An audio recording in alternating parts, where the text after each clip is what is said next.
अस्सलाम वालेकुम dear student, उम्मीद है आप सब अच्छे होंगे। मैं फिर से आपकी खिदमत में हाजिर हुआ नए गैसेस के ला से, जिसे हम कहते हैं चार्ल्स ला। क्या कहते हैं? चार्ल्स ला नहीं, चार्ल्स ला। ठीक है। अच्छा, इसको पेश करने वाला असल में ये ला किस वेरिएबल के, देखिए हमारे पास होते हैं चार वेरिएबल। कितने वेरिएबल होते हैं? चार। चार में से कौन कौन सी वेरिएबल है? प्रेशर है, टेम्परेचर है, वॉल्यूम है, नंबर ऑफ मोल है। अगर मैंने आपको स्टार्ट में कहा था कि अगर मैं दो वेरिएबल को डिस्कस करूंगा तो दो को मुझे कांस्टेंट रखना होगा। आज मैं आपको टेम्परेचर और वॉल्यूम को डिस्कस करके दूंगा, तो जाहिर सी बात है प्रेशर और नंबर ऑफ मोल आपके पास कांस्टेंट ही रहेंगे। ठीक। तो यहाँ पे देखें, जैसे इसे पेश करने वाला साइंटिस्ट जो था वो फ्रेंच फिजिसिस्ट था। ठीक। उसने अपने कानून को कितने में पेश किया? 1787 में, मतलब 1787 में। जकास चार्ल्स इसका नाम था। इसने इसको लॉ को कैसे डिफाइन किया? बड़े अच्छे अंदाज में डिफाइन किया। कैसे? देखिए, volume the volume of fixed amount fixed amount of a gas fixed amount of a gas is directly is directly proportional is directly proportional to the to the absolute to the absolute temperature to the absolute temperature. लेकिन लेकिन लेकिन लेकिन क्या? If का मतलब क्या है? If pressure and number. देखिए, जब आपने वहां पे स्टार्ट में फिक्स्ड अमाउंट का जिक्र किया, तो इसका मतलब है नंबर ऑफ मोल तो ऑलरेडी कांस्टेंट हो गए। Number of mole already constant हो गए। लिहाजा आप यहां पे यूं कह सकते हो, if pressure is kept constant. अगर प्रेशर को कांस्टेंट रखा जाए, is called Charles law. Is called what? Charles law. उसे चार्ल्स लॉ कहा जाएगा। देखिए, इसमें दो चीजें कांस्टेंट है। एक, आपके पास प्रेशर कांस्टेंट है। एक, मैंने क्या कहा? प्रेशर कांस्टेंट है। ऊपर आपने डिफिनेशन में जब लफ्ज इस्तेमाल किया, the volume of fixed amount. लफ्ज क्या है? Fixed amount of A gas. मतलब गैस का आपने फिक्स्ड अमाउंट लेना है। अब फिक्स्ड अमाउंट का मतलब क्या है? मतलब उसके अंदर जितने भी मोल होंगे, जितने भी मॉलिक्यूल्स होंगे गैस के, वो एस्केप नहीं करने चाहिए। वो क्या नहीं करने चाहिए? एस्केप नहीं करने चाहिए। जैसे मिसाल के तौर पे, सपोज मेरे पास ये एक कंटेनर है, उसमें ये मूवेबल पिस्टन लगा हुआ है, लाइक दिस। ये देखिए, मूवेबल पिस्टन लगा हुआ है। अब अगर मैं क्या करूं, मैं यहां पे फिक्स्ड अमाउंट लूं। फिक्स्ड अमाउंट का मतलब है कि मैंने यहां पे फर्ज करो 3 ml वॉल्यूम लिया। ठीक। इसके अंदर जो गैस है, इस गैस के पार्टिकल को एस्केप नहीं होना चाहिए। इसका मतलब है मैं इस होल को बंद करूंगा। मेरी बात समझ रहे हो? इस होल को मैं बंद करूंगा।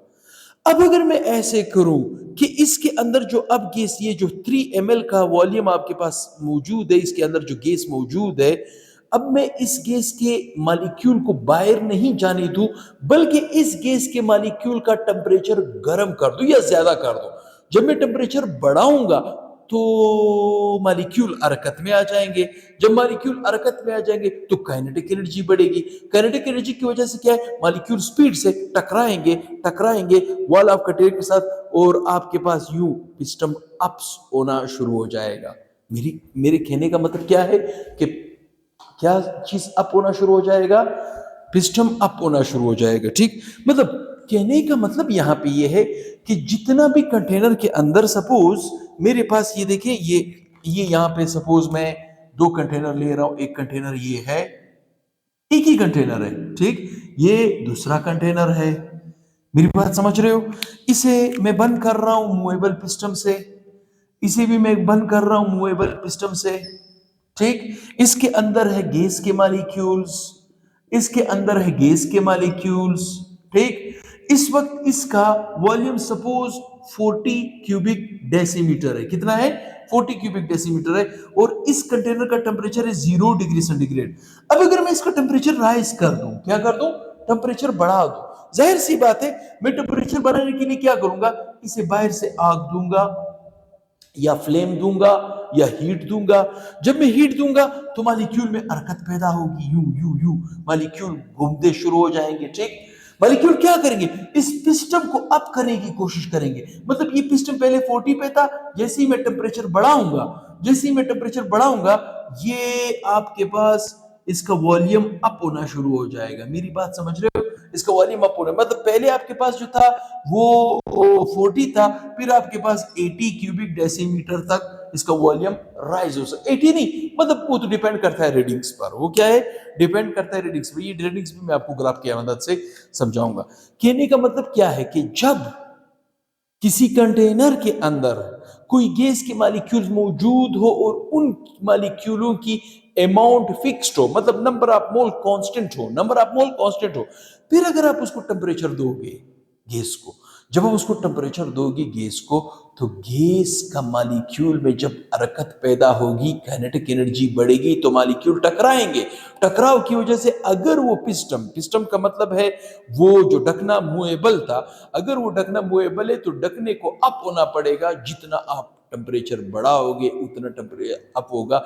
इसे हम मैथमेटिकली भी डिराइव कर सकते हैं। ठीक, तो चलिए मैथमेटिकल डिराइवेशन करते हैं। ठीक, mathematical mathematical mathematical representation, mathematical representation हम इसको मैथमेटिकली कैसे रिप्रेजेंट कर सकते हैं, चलो चेक करते हैं। ठीक, जैसे चार्ल्स लॉ ने हमें बताया, हम उसी तरह उसको डिराइव करने की कोशिश करेंगे। देखिए, चार्ल्स ने हमें ये कहा, volume of a fixed amount of A gas is directly proportional. मैंने क्या कहा, is directly proportional to the T, to the absolute temperature। लेकिन दो चीजें कांस्टेंट होगी, फिक्स्ड अमाउंट हुआ तो दो चीजें कांस्टेंट होगी।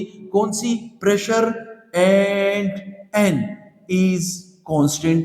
ये दो आपने कांस्टेंट लेनी है। ठीक, जैसे पिछले ला में भी मैं आपको बता चुका हूं, इस निशान को क्या कहा जाता है, प्रोपोर्शनलिटी का साइन इसे कहा जाता है। ठीक, अगर हम इस प्रोपोर्शनलिटी के साइन को रिमूव करेंगे, मैंने क्या कहा, इस प्रोपोर्शनलिटी के साइन को रिमूव करेंगे तो इसकी जगह हमें दो चीजों का इजाफा करना होगा, इज इक्वल टू कांस्टेंट का इजाफा करना होगा। ठीक, अब चलें इसको डिराइव करने की कोशिश करते हैं। ठीक, V is directly proportional to T, क्या चीज कांस्टेंट है, P and N is constant. ये दो आपके पास क्या थे, कांस्टेंट थे। ठीक, V इस प्रोपोर्शनलिटी के निशान को हटाऊंगा तो इसकी जगह क्या लगाऊंगा, कांस्टेंट। इसकी जगह क्या लगाऊंगा, कांस्टेंट लगाऊंगा। ठीक, इनटू व्हाट, इनटू T। ठीक, वो दो चीजें तो उसी तरह कांस्टेंट है। ठीक, वो दो चीजें तो उसी तरह कांस्टेंट, ये T है। ठीक, अच्छा, हर लॉ में एक कांस्टेंट इस्तेमाल होता है, हर लॉ में एक कांस्टेंट इस्तेमाल होता है, तो यहां पे भी हम वही कांस्टेंट यूज करेंगे जो हमने बॉयज लॉ में सिंगल लॉ को रिप्रेजेंट करने के लिए हम के यूज करते हैं, तो यहां पे भी हम के यूज करेंगे। तो यहां पे कांस्टेंट की जगह हम क्या लगाएंगे, v इज इक्वल टू के टी। इक्वेशन ये बन गया। ठीक, अब आप मुझे बताएं, इक्वेशन ये बन गया। असल में हमें चार्ल्स लॉ दो रिलेशनशिप के बारे में बता रहा था, टेम्परेचर एंड वॉल्यूम, टेम्परेचर और वॉल्यूम। देखिए, वॉल्यूम ये है, temperature is equal to Q उस तरफ है, तो इस इज इक्वल टू किस तरफ वाले टेम्परेचर को मुझे यहां पे लाना होगा। छोटा सा मैथमेटिक्स में यूज करूंगा, कैसे, v इज इक्वल टू के टी। इस t को मैं इस तरफ लाना चाहता हूं तो मैं 1/t से इसे मल्टीप्लाई करूंगा, इसे भी मैं 1/t से यहां पे भी मल्टीप्लाई करूंगा। ये t को कैंसिल कर देगा, मेरे पास बन जाएगा v डिवाइडेड बाई t बराबर है k। ठीक, इक्वेशन ये शेप अडॉप्ट कर जाएगा। ठीक, इक्वेशन ये शेप अडॉप्ट कर जाएगा। ठीक, अब अगर हम टेम्परेचर को इंक्रीज करें, कहां से कहां, T1 से T2 तक, तो फिर वॉल्यूम भी आपके पास V1 से V2 की तरफ इंक्रीज होगा। ठीक, तो हम यहां पे कह सकते हैं, if we increase the temperature, temperature from T1 to T2, then volume of a gas is also increases from V1 to V2। मेरी बात समझ रहे हो? अगर अगर अगर मुझे ये पता चला कि V1 डिवाइडेड बाई T1 बराबर है K के, V2 डिवाइडेड बाई T2 बराबर है K के, मतलब अगर इनिशियल रीडिंग K के बराबर है, मेरी बात समझ रहे हो, फाइनल रीडिंग भी K के बराबर है। अगर इनिशियल रीडिंग भी K के बराबर है, फाइनल रीडिंग भी K के बराबर है, तो हम इस इनिशियल और फाइनल स्टेट को एक दूसरे के पास पास लिख सकते हैं। ठीक, कैसे लिख सकते हैं? अगर इनिशियल रीडिंग K के बराबर है, फाइनल रीडिंग भी K के बराबर है, तो हम कह सकते हैं V1 डिवाइडेड बाई T1 बराबर है V2 divided by T2। It is called Charles law equation. It is called Charles law equation। It is called Charles law equation। ठीक, it is called Charles law equation। मेरी बात यहां तक आपके जहन में बैठ रही होगी,